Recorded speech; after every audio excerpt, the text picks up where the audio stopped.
Bom dia, boa tarde ou boa noite, dependendo do horário que você está vendo esse vídeo. Esse vídeo ele é destinado aos alunos do 6º ano da Escola Municipal Figueiredo Pimentel, em que nós estamos trabalhando no momento histórias em quadrinhos. As histórias em quadrinhos, como nós vimos, né, são histórias que são contadas quadro a quadro, por isso histórias em quadrinhos, porque são quadro a quadro, tá? E nas histórias em quadrinhos, nós temos a linguagem que é chamada de linguagem mista. O que isso quer dizer? Que a linguagem verbal e a linguagem não verbal são importantes. A linguagem não verbal é a parte da imagem, é quando a gente vê a expressão do personagem, não só a expressão facial, mas a expressão corporal dele também vai te passar alguma coisa sobre aquele texto, né? E qual seria a parte verbal do texto? A parte verbal do texto são os balões de fala, que é o tema de hoje, né? Os balões de fala, eles são muito importantes também para dar um sentido ao texto, porque não é só o que está escrito dentro do texto, mas também o formato desses balões vai dizer muita coisa. Eu vou compartilhar aqui com vocês a minha tela, tá? E aí nós vamos ver aqui uma coisinha bem interessante, tá bom? Então vamos lá. Estou compartilhando aqui a minha tela com vocês. E aí aqui vocês têm, né, uma tirinha, que é sobre aí a Branca de Neve. E aí lá em cima está escrito assim: apesar de por muito tempo Branca de Neve ter convivido pacificamente com os anões da floresta, chegou o momento que perceberam que sua relação estava um pouco desgastada. Aí tá assim, delicioso, vai ter sobremesa? Não, pra quê? Pra eu ter mais louça pra lavar? Aí no segundo quadrinho, ela, que show suas pragas! Não quero mais bichos sujando os meus panos. Aí aquela dando comida aqui pros passarinhos, pras galinhas, né? Sei lá. Aí não demorem pro jantar, porque eu não vou requentar a sopa. Se a gente perceber, né? Vamos perceber primeiro a linguagem não verbal desse texto, tá bom? Se a gente for só pela linguagem não verbal, olha a expressão da Branca de Neve em todos os quadrinhos. Ela parece estar feliz? Não, ela está sempre com a cara muito, muito irritada. É só você ver a sobrancelha dela, a boca dela sempre para baixo, ela está sempre irritada, certo? E aí, a gente tem ali em cima, tá? Aqui em cima, vocês estão conseguindo ver? Nessa parte aqui de cima, nós temos uma fala também, uma espécie de balão de fala, mas não é a fala de nenhum personagem. Então, o que é isso que está aqui em cima? Geralmente isso também ele aparece no formato de quadradinho, tá? Parece um quadradinho em volta. Isso daqui, gente, a gente vai falar que é a fala do narrador. Então, a fala do narrador, ela não vai se apresentar num balão de fala redondinho ou num balão de fala espichado, vai se apresentar geralmente num balão de fala assim, tá? Ou vai se apresentar fora do quadrinho, ou vai se apresentar dentro de um quadradinho, mas sempre fora, tá? Do quadro, nunca apontando para nenhum personagem, porque não é fala de nenhum personagem, tá bom? Aí aqui, olha, esse delicioso vai ter sobremesa. Eu sei que a fala é desse personagem aqui, ó, porque olha só, o balão de fala tá apontando para ele e é uma fala maior, então eu preciso de um balão de fala, ó, maior para isso. E aqui esse não, tá vendo que esse não aqui que ela fala, não, para quê? Esse não aqui tá em negrito. Esse negrito aqui já tá mostrando que ela deu ênfase ao não. Tipo, não, tá doido fazer mais comida para ter mais louça para lavar? Ela que boladona, segurando as louças aqui, levando para lavar. Enfim, aqui no segundo quadrinho, vocês percebem que o balão de fala que tem no segundo quadrinho, ele não é igual a esse balão de fala, que é o balão de fala do narrador, nem é igual a esse balão de fala, que é o balão de fala de personagem, tá? Mas não deixa de ser um balão de fala. Percebe duas coisas aqui que é importante nesse segundo quadrinho, tá? Primeiro, a gente tem um balão de fala espichado, tá vendo que ele tem umas pontas aqui? Essas pontas do balão de fala tá mostrando que ela tá gritando, tá? E além disso, tá em negrito. Se está em negrito, geralmente também indica grito, tá? Às vezes, o desenhista, o cartunista, ele não usa o balão de fala espichado para indicar o grito, mas usa as palavras em negrito. O que é a palavra em negrito? Ela está mais escurinha, tá vendo? Ela está mais escura que as outras. Não está igual a essa aqui, tá vendo? Ela está mais escura. Usa também letras maiores, tá? Para mostrar, né, que é uma fala diferenciada. Aqui, no caso, uma fala de grito. Então, como eu falei aqui, né, nós temos diversos balões de fala, tá? E cada balão de fala, ele vai indicar alguma coisa. Os balões de fala, o desenho do balão de fala faz parte da linguagem não verbal do texto.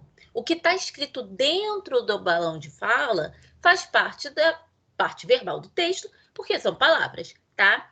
Por exemplo, esse balão de fala aqui indica uma fala normal de personagem, tá vendo? Se por acaso esse balão de fala ele tivesse mais de uma ponta, tivesse uma ponta aqui e tivesse uma outra ponta aqui, indicaria aqui pra gente que tem mais de um personagem falando a mesma coisa, que foi o que a gente viu no exercício anterior, que a correção eu coloquei hoje para vocês, tá? Aqui a gente tá mais usado junto com onomatopeias, tá? Que foi aquilo que a gente viu. Onomatopeias são o quê? São sons, né? Representações de sons, tipo bum, toque-toque, trim, são sons são representando barulhos, no caso. Esse daqui, como a gente viu lá na da Branca de Neve, isso daqui representa o quê? Representa um grito, né? Esse daqui também é um balão de fala normal. Aí vai do cartunista escolher, eu prefiro usar balão de fala quadrado, eu prefiro usar um balão de fala mais redondinho. Tem cartunista que nem utiliza a volta inteira do balão de fala, ele só utiliza um risco, né? Aqui é quando a pessoa tá falando assim mais suave. Aqui, olha, tá vendo que esse balão de fala ele tem uma pontinha estranha, igual esse daqui. Essa pontinha aqui desses balões de fala indicam falas de aparelhos eletrônicos. Por exemplo, se eu tenho uma história em quadrinho em que a televisão está falando, a fala está saindo da televisão, eu geralmente vou usar esse balão de fala aqui. E esse balão de fala aqui, ele pode indicar pensamentos, né? Tá vendo? Geralmente ele é uma nuvenzinha e vai estar com umas bolinhas aqui, né? Ou ele pode indicar também sonho, imaginação. Então, às vezes, dentro desse balão de fala, em vez de você ter aqui uma fala, você pode ter um desenhozinho que o personagem tá ali imaginando o que pode ser. E aí eu coloquei aqui para vocês, né, uma tirinha da Mafalda que é uma personagem que eu gosto bastante, né? E aí é que tá. Hoje é meu último dia de praia, Miguelito. O que me consola é saber que você mora perto de mim. Lá a gente se encontra, claro. Vou te apresentar meus amigos. O quê? Ela tem amigos? Pensei que eu fosse o amigo, mas sou só um amigo a mais. E aí, na última, você é igual às outras. Vamos perceber que para a gente fazer a leitura disso aqui, a gente precisa ler a linguagem verbal e a linguagem não verbal, tá? Na primeira parte aqui, você vê que o Miguelito tá felizinho, tá vendo? Que ele tá com um sorrisinho aqui. Quando ela começa a falar, a gente vai se encontrar, porque a gente mora perto. Ele, claro. Aí no segundo quadrinho, quando ela fala assim, vou te apresentar meus amigos. Aí ele falou para ela isso. O quê? Ela tem amigos? Ele falou isso para ela? Isso não foi uma fala. Isso foi um pensamento dele. Percebe, olha, aqui, ó, apesar do cartunista não ter usado aquele balão de pensamento fazendo aquela nuvenzinha, você tem aqui as bolinhas, tá vendo? É um balão mais redondo e você tem essas bolinhas aqui, olha.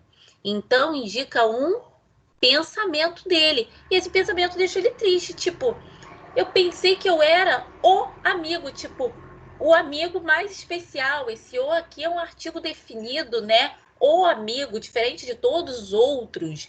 Mas eu sou mais um amigo. Esse um aqui, ó, tá mostrando que ele é um amigo qualquer. Aqui é um artigo indefinido, é um amigo como outro. Olha a carinha dele aqui. O que indica essa cara dele aqui? Ele tá triste pra caramba. E aí ele olha pra ela, já olha com cara de quê? Ele já tá com raiva. E aí ele fala aqui, você é igual às outras. Quando ele fala isso daqui, ele tá falando, tipo, assim, você é igual às outras? Ou ele tá falando, você é igual às outras? É mais para a segunda opção, por dois motivos. Um, a expressão corporal dele, tá? Olha só, o dedo dele tá apontado como se ele estivesse balançando o dedo na direção dela, brigando. A boca dele tá bem aberta, mostrando que ele tá gritando, ele não tá falando baixo. E aqui, apesar do cartunista não ter usado, né, o cartunista Quino, né, não ter utilizado o balão espichado, olha o que ele fez com essas palavras aqui, ó, você é igual às outras. Você tem aqui as palavras em negrito, escrito com as letras maiores. Então, aqui ó, já está demonstrando que é o quê? Que é um grito, certo? Então, gente, o que a gente tem aqui, né? Pelo que vocês puderam ver, é que a linguagem verbal e a linguagem não verbal, elas funcionam juntas dentro de uma história em quadrinho. E dependendo do balão de fala, ele vai estar te dando, né, uma posição do que está acontecendo aqui. É diferente, por exemplo, se eu coloco um balão de fala normal ou se eu coloco letras normais, vai indicar uma expressão diferente do personagem. Ele não vai estar gritando, ele não vai estar brigando, como aconteceu ali no último quadrinho da Mafalda. A Mafalda, como eu disse, que eu gosto bastante, eu tenho até a minha Mafalda, que bonitinha, né? Eu tenho minha Mafaldinha aqui também. E, enfim, existem outros balões de fala, por exemplo, quando a gente tem uma fala baixinha, um sussurro, vocês vão poder ver que existe um balão de fala que ele é tracejado, né? Esse balão de fala é para indicar um sussurro, alguém falando baixinho. Então, existem vários balões de fala. Eu mostrei aqui os principais, tá? Para vocês conseguirem entender de uma forma geral o quanto o balão de fala é importante dentro das histórias em quadrinhos. Então, quando a gente fala em história em quadrinhos, o que a gente vai pensar? Primeiro, é um tipo de texto que vai utilizar a linguagem mista, a linguagem verbal e não verbal, vai ser importante. Então, a gente vai ter aqui, por exemplo, voltando aqui, vou compartilhar de novo aqui a minha apresentação. Aqui nesse quadrinho, por exemplo, a gente tem somente a linguagem não verbal. A gente não tem palavra nenhuma, mas a gente sabe que, tipo, a Mafalda tá boiando, ela nem tá percebendo que ele tá com raiva dela, e a cara dele tá horrível, tipo, ele tá com muita raiva dela pelo que ele ficou pensando, tipo, eu sou só um amigo qualquer, entendeu? Aqui a gente tem a linguagem não verbal, somente, tá? Mas, em geral, né, quando a gente fala de história em quadrinhos, vai utilizar a linguagem mista, a linguagem verbal e a linguagem não verbal. E dentro dessa linguagem mista, vocês vão ter os desenhos, os balões de fala, o que está escrito dentro dos balões de fala, o tamanho das palavras, né? O tamanho da fonte das palavras, se está escrito menor ou maior, também vai poder estar te indicando alguma coisa. E, além disso, a expressão dos personagens, a expressão corporal, a expressão facial. Então, tudo isso, né, ajuda na interpretação de uma história em quadrinhos, além das onomatopeias que nós vimos também, que são muito usadas dentro das histórias em quadrinhos. Então, é isso. Por hoje é só, né? E eu espero que vocês tenham compreendido aí a questão dos balões de fala e da importância desses balões dentro das histórias em quadrinhos. Então, até a próxima!